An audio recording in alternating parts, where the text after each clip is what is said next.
Hello guys, it's keratos here, and I just wanted to show you this little game, which was basically me and a couple of friends playing against some goofs in funny metal suits. No, it was actually a pretty good game.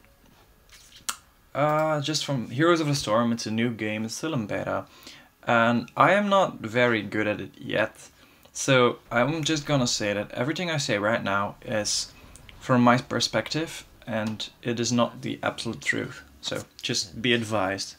Maybe you learn something from what I think, and maybe I'll learn something from what you think in the comments. So far, we chose in the chat beforehand that Nazeebo would go bottom, because he chooses Death Ritual, which gives him 5 health and 3 mana per kill on a lane minion. That's good for stacking, so he's just gonna stack the bottom lane. He isn't on mine yet. I was going top with Brightwing, but Sonya came top, so I was like, well, maybe Sonya wants to take top. And anyway, our plan for the very first part of the game is basically you soak the lanes. You want to grab that experience, you want to bring your team in an experience lead. That's actually the most important. So I go bottom, and we're up against a Valla, who is in a solo lane, which is great for us, because that means that I can get a lot of poke off. Now I have a feeling that this Uther wasn't really experienced yet, which you can see in his talents.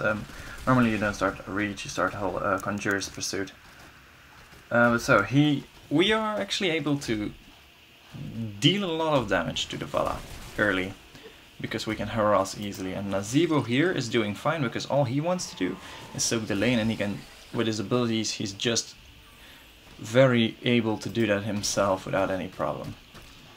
In the top lane, they're just fighting over experience. There's not a lot of stuff going on here. It's basically a tank and the DPS against a warrior and a healer. So they are gonna outdamage our team, but my team is gonna heal up faster, it's gonna sustain better. I think, yeah, so the Valla did actually a very nice thing just a minute ago. I'm so sorry I missed it. He tried to stun her, and she just rolled away from it and therefore dodged it. Now she's getting really low on health and on mana, so she can't stay. I'm curious what she's gonna do.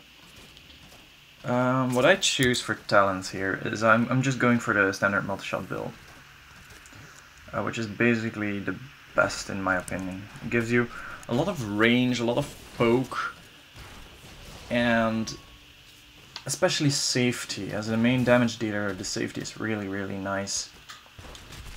And the AoE, of course, because in team fights you're gonna do damage to all of their team instead of one single target.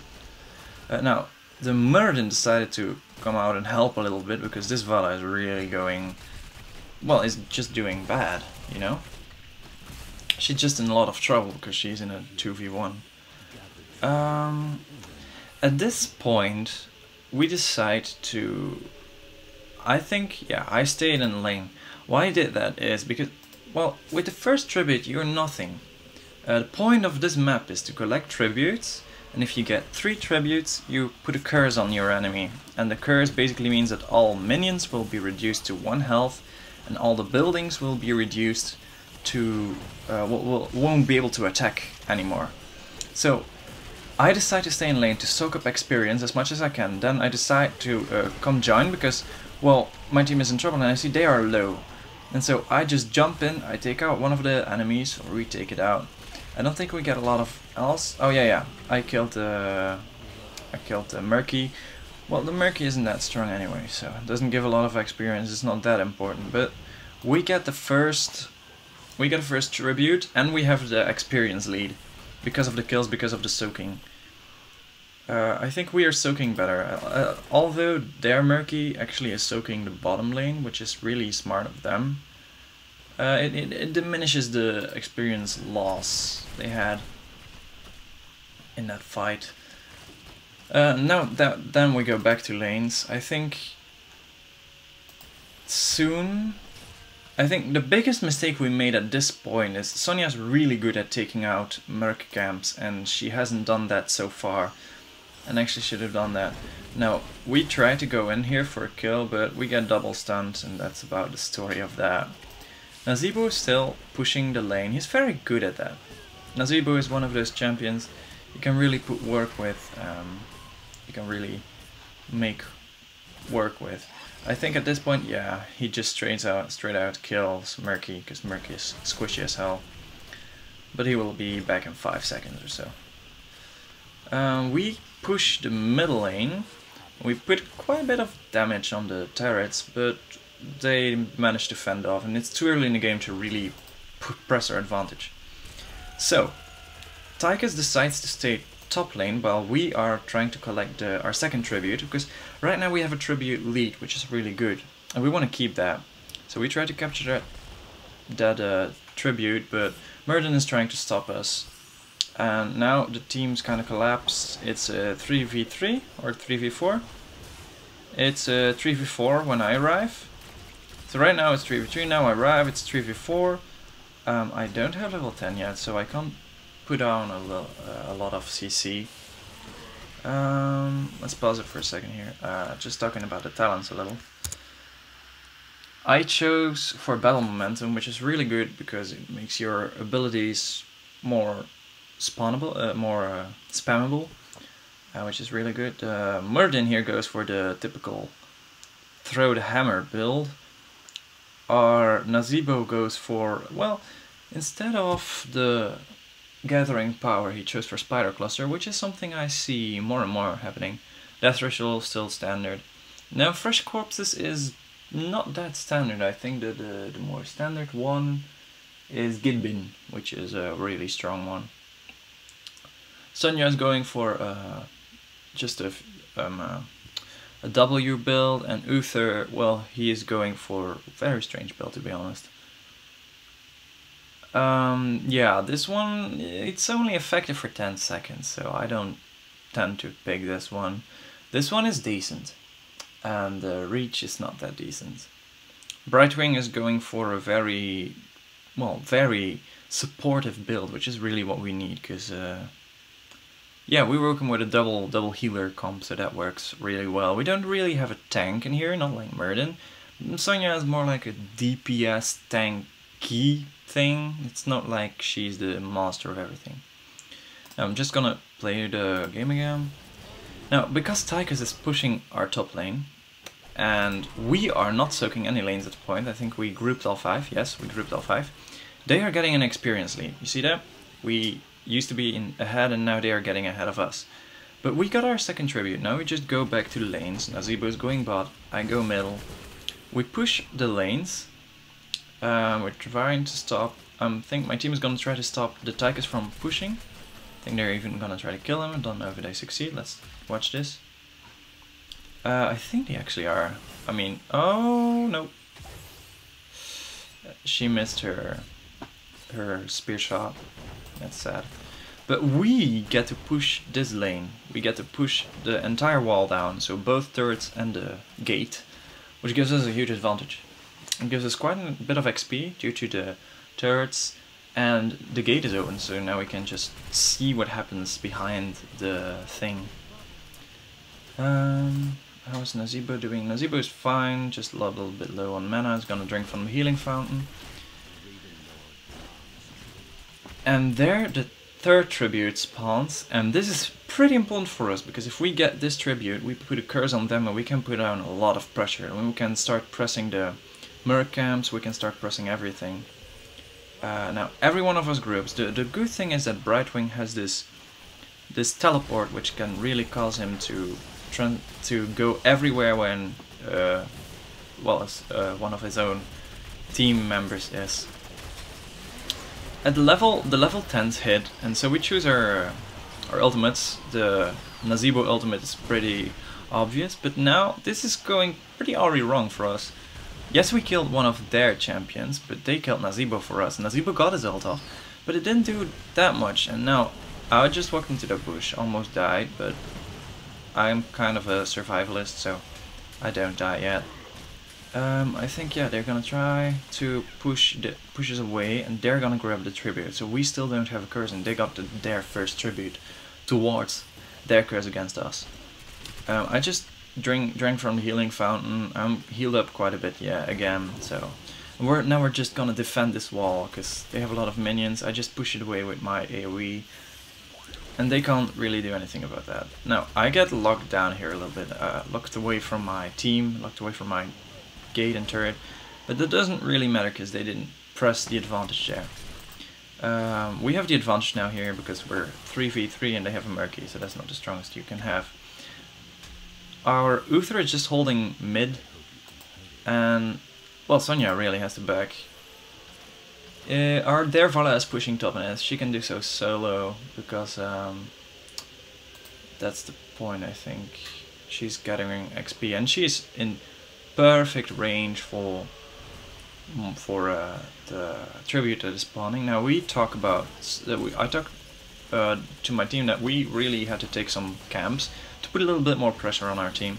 Now Uther here is single-handedly stopping 4 members of the enemy of stopping the tribute, and I didn't notice that I was going here and was totally not paying attention to my position. Now we're losing this right here, you see, because the Tyke is transformed in his Odin build. He deals a lot of damage, and we already lost Uther. Who's now in spirit form, but not for long anymore. There he goes, he's dead. Brightwing barely survives, and they take our watchtower. So that's the end of that. I think they took the tribute as well. So yeah, but we killed the egg. Not that important, but we kill it anyway. Here are the 2, well, siege giants, and they stop him immediately. So they didn't do a lot of work for us anyway. But Sonya decides that it's time to take the boss. And I think with the talent build that she's going for, which is the Wrath of the Berserker, she's actually capable of doing it entirely solo. So that's a pretty good idea. We're not a very tanky team anyway, so we don't really need the engagement, we need the pressure. We need to pressure our enemies into bad positions so that we can capitalize on their mistakes more than that we can create opportunities of our own. They don't do a lot. We are a full level ahead, and especially with the boss now barreling down to the bottom lane, trying to take down all of the structures. That's gonna help, and the mid lane is pushing really hard for us, so that was working in our favor, but because the enemy pushed it out, we could just run away, and they could just run away, and was nothing that happened. But now I say all tribute, because everyone has 2 tributes so far, so whoever gets that tribute is the person to get the curse. So we really want that curse to be ours. Now Sonya gets the Divine Shield, which is a really good choice because now she can just run away. I use my ulti just to clear down this place. Now we're in a lot of trouble because they're doing shitloads of damage. But then I see that they're all low. Well, I don't see that, but they are, and we can't do a whole lot about that. I think they get this tribute. Yeah, we get cursed. That was horrible for us. But Tychus is going in way too far here, and I think, yeah, I'm gonna go for that. Not a lot that he could do about that. Was a big mistake from Tychus. As an AD carry or as a damage dealer, you don't want to press your advantage too hard. So I get 2 kills here, just because he was overextended. That means that we get the hero advantage and they get the map advantage because they have the curse. And so what we are gonna do right now is we just keep our lanes under control. This is damage control. We just want to make sure that they can't press in way too hard, because that would be awkward, that would be horrible for us. And that's about it. We just try to control everything. They're going for boss. Now I spot this. I run towards this. It was maybe not smart to face check, but they were doing it, so that was perfect for me. Now they are gonna peel away from it, and so the boss is still a neutral objective. We stopped them from doing boss. That's pretty damn important for us. Now I think we catch her. No, we almost catch Valla here, but we just don't. And then the Meridian goes in all alone against the 3 of us. He transforms into his avatar. His team comes back again. He's trying to kill us all. We're entirely trapped in between a whole lot of people. Now the Tychus thought he could take us, but we damaged him way too much, so he has to run away. Now I think, yeah, Brightwing is gonna die there because he was way too low. Now I see this all happening, and so I see that a lot of them are low, so I re-engage. I try to put down some damage. There's not a whole lot that I can do here, because, well, there was a fish, I stepped in, then I would be dead. But I think Sonya here is being a real hero, starts killing everyone as far as she can. But then she dies, I think, from the grenade. And then I see Murky low, and I see the other Valla low, so what I do is I just go in for a 1v1 and kill her. It was a trade, which is nice. I just love going for kills.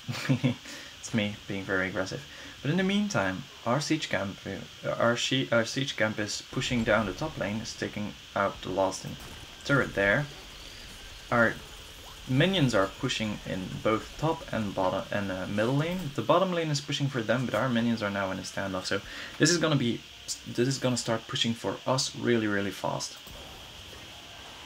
Now they are chasing us, which is maybe not the smartest idea. I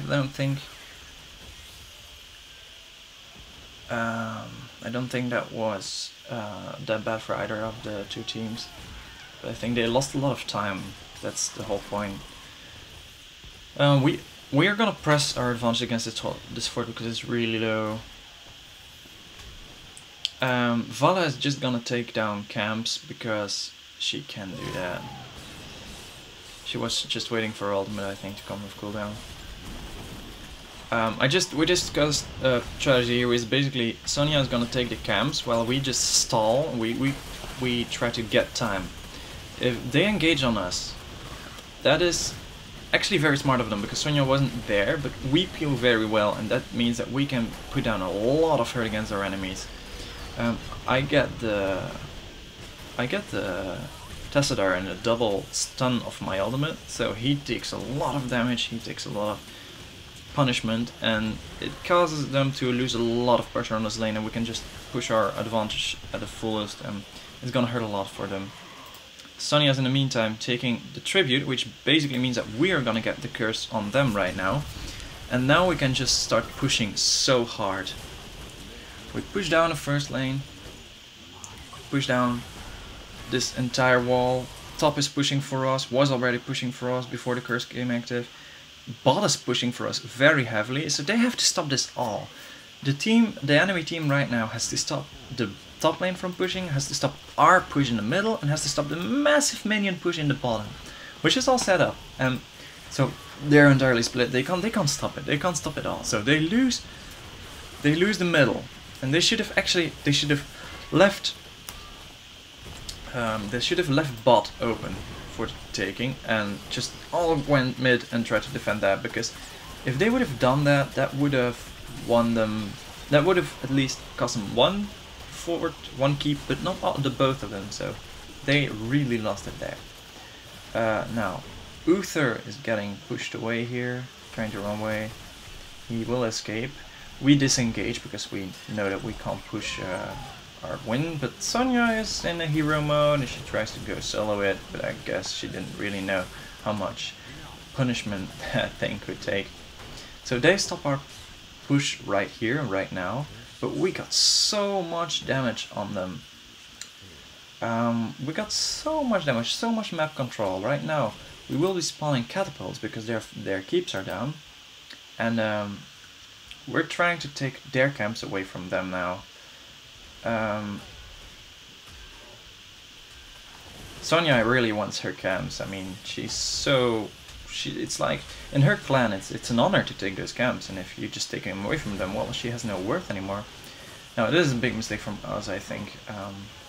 Yeah, they grabbed their camp because we overstayed our welcome.